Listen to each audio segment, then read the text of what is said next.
Talk 365 TV's Talking Wellness is brought to you by Certified Hypnotherapy Training School with wellness team expert Dennis Parker.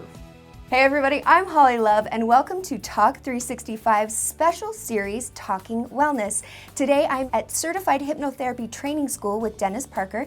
Dennis, thank you so much for letting me come up and chat with you again. Thanks for allowing me to do it. You are over hypnotherapy and mental, and I absolutely love this topic, but before meeting you, I have to admit, I didn't really understand hypnotherapy or hypnosis really, and how the two worked and how it worked to create wonderful changes in people's lives like I do now. So I want to start right with that right there. Can we define first of all for everybody what hypnosis is? Hypnosis is simply identified as the states of mind that the mind goes through as you go from being awake to being asleep. There's 5 observable states of trance, pondering, or hypnosis. All 3 of those terms are synonymous with us. So they're natural states of mind. Okay. So your first state of altered state of consciousness is what the world normally calls daydreaming. In the church or religious settings, they would call that pondering. So pondering in religious settings, hypnosis in the clinical setting, daydreaming in everyday verbiage. Okay. It's kind of a matter of semantics. The next state down, as we go down towards sleep, we call hypnoidal trance, which the world normally calls meditation. Okay. It's where you actually meditate and figure out your problems and so on. Then we go into catalepsy, which is the mid-range level. It's like you're half awake and half asleep. It's kind of a hypnagogic kind of state where you know that you could just as easily fall asleep or just as easy wake up. Then we go into what's called somnambulism. And somnambulism is a state where a person is really off into their imagination. And the dictionary definition of a somnambulist is a sleepwalker. And then the last state before sleep is called the Esdale state. It was named after Dr. James Esdale because he perfected the inductions, if you will, around how to use the mind for pain control. So for deep pain control, for surgery or birthing or those kinds of things, it's used a lot for that. And then there's sleep. So to kind of make it as simple as we can, there's consciousness, 5 levels of hypnosis, which are states of mind where you're not asleep, but in between being conscious and asleep, and then there's sleep. So if you include sleep in trance, there's actually 6 states of trance, because sleep is trance. So when people talk about, they're afraid to go into hypnosis or whatever, it's a matter of just going down to sleep, and you do that every day anyway. As you're explaining this, I can almost feel myself and what it feels like to go down into the stages, what it feels like to be daydreaming or meditating or all of those things. Sleeping, I need to feel that more, but that's a whole nother story for another day, right? So that's hypnosis. Now explain hypnotherapy, how you're using hypnosis to get great results for people. Hypnotherapy is the use of hypnosis, trance or pondering, to gain subconscious access. Consciously, we all think the same. So if we were experiencing an environmental issue like snow, a snowstorm, consciously we would all wear a coat, change our leather shoes for neoprene soled shoes, leave for work or school early. We would make those adjustments the same. Where our problems in life come in is in our incongruent, rationalized thinking at the subconscious level. So when we have a different set of beliefs at the subconscious level than we have consciously, that puts us in conflict. We have opposing forces now. So at that level, that's where people experience stress or discomforts in the form of what people can develop as emotionally induced illnesses or emotionally psychosomatically induced illness. So that's like when you have anxiety, Exactly. you have depression. Yeah. What we're doing in hypnotherapy is we're taking and we're aligning the 2 minds. Okay. So we want to have the conscious mind be the master or the director, and the subconscious to be in alignment with conscious direction. So now when the minds are in alignment, now we're in what's called being single-minded. And in a single-minded state, now people can move forward towards their goals, their dreams, without hesitation, inhibitions, procrastination. So explain exactly, what does a hypnotherapist do? Our hypnotherapist, what constitutes a hypnotherapist, if you will, is a person learns how to have somebody else go into each one of these levels intentionally. and how to maintain them at that level intentionally. And then they know how to match up which therapeutic process works best at each trance level. So basically what you're saying is that is how you are using hypnosis in therapy. It gets really fast results. It's super amazing. It's virtually permanent results. But not all hypnotherapy is created equal because there's certain categories of it. Let's talk a little bit about that and explain what the difference is between coming to someone like you and what other people are doing. Most people get hung up around, what they see in stage antics, because the stage hypnotist needs to create the illusion that none of these people are in my power. So a stage hypnotist is a hypnotist, or you can get a certification as a master hypnotist.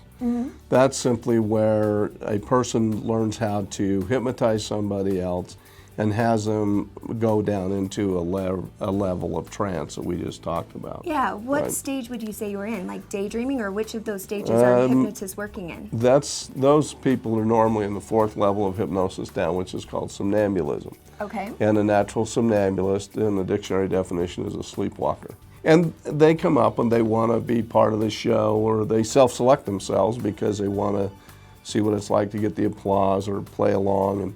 And actually it gives people an excuse to get up and act fun and silly because, hey, I'm hypnotized, I can do Not whatever. my fault. Yeah, exactly. Yeah. So they can have fun with it. Now the next level as far as what people can learn to do with hypnosis would be suggestion. Yes. And what's that? Okay, suggestion hypnotherapy, that's about 85% of what most people are doing out there that's called hypnotherapy. Okay. What that does is that a hypnotherapist will have them go into trance, get trance access to the subconscious, and then normally what it does is it overlays the existing predominant thought with a new predominant thought. Okay. That's what affirmations are all about, autosuggestions, metaphor, story scripts, guided imagery, are all about replacing if you can, but generally what happens is you get an overlay. That's why you can buy a tape and do it at home, right? Yeah. So as long as you're listening to the tape and you keep that as your most predominant thought at that point, then you will make those changes accordingly. But the problem is if the underlying original fixed idea or belief system is still in place, even though you've overlaid it and you're now acting out in a new way, if you receive a stimulus back that's similar to what happened in the original belief and it's still intact, then that becomes a more predominant thought again, and people go back and act that out again. It undoes it. You're back at square one. So now you're back at square one again. And so some people have been to hypnotherapy, as they call it, and they've gotten results for a while, and they say, well, yeah, it worked for like 3 or 4 months. And then it just kind of quit. Well, what happens is they had a new stimulus that reactivated the underlying belief. That became the most predominant belief again, and now they act out again with what they did before. It's kind of what happens in yo-yo dieting kind of thing. And as you mentioned, you said that's like 80% of what people are doing out there and calling hypnotherapy, but it is not necessarily the fullness that is hypnotherapy here and what it's capable of doing. And that's the clinical hypnotherapy, and that's where it's really cool. Yeah, in clinical hypnotherapy, we're doing what we would call an age regression and different Gestalt techniques and so on. What that does is that, again, gives us access to the subconscious mind, but now we have processes to go back and find out what is that original belief. And we want to go down and we want to destructure, reframe, alter the perception of those memories, if you will, and clean out the weeds of the garden of our mind, we call it sometimes. So we want to go ahead and pull all these weeds out first. So we get all the weeds cleaned out, and now we want to use suggestion, hypnotherapy, and so on to implant those new predominant thoughts At that level. At that level, where they're no longer in conflict with existing beliefs. Now it becomes more permanent, as you like to say, because there's not this dual structure still in place for the same behavior. This leads me to talking a little bit about you and why you're different here at the Certified Hypnotherapy Training School. Okay. Because, like we said, there are people who are doing hypnotherapy, so perhaps you have had a chance with one of these tapes and you're like, oh gosh, it didn't help, I didn't lose a pound, I didn't quit smoking, or I didn't feel that much better. A few months down the road, those behaviors are back. It is because they are not doing it at the level that you do. You take it even a step further. It is what makes you unique, and it's called positive mind management. It's exclusive to Certified Hypnotherapy Training School. It is your discovery, and it has to do with the imagination, how the imagination affects our emotions, and how our emotions drive our behaviors. And if we can control those three, we can eliminate the things we don't like about our behaviors. So let's talk about positive mind management, because this is your baby and it's what makes you amazing. Okay, what we do differently and what we're claiming our discovery is, or my discovery we've written books about and so on, what we believe is a more fuller, richer understanding of the subconscious mind. So in the subconscious mind, there's basically three compartments, if you will.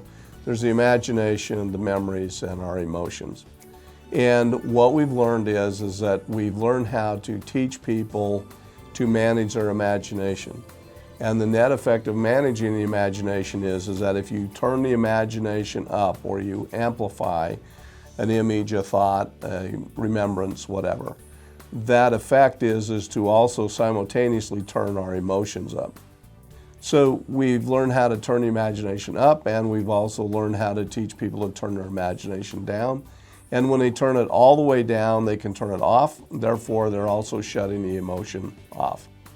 And so that control mentally is one of the huge component differences of what we've learned to do here, and we teach as a unique skill, a mental skill used as a tool, both with clients and teach our students how to teach others to do that through the school.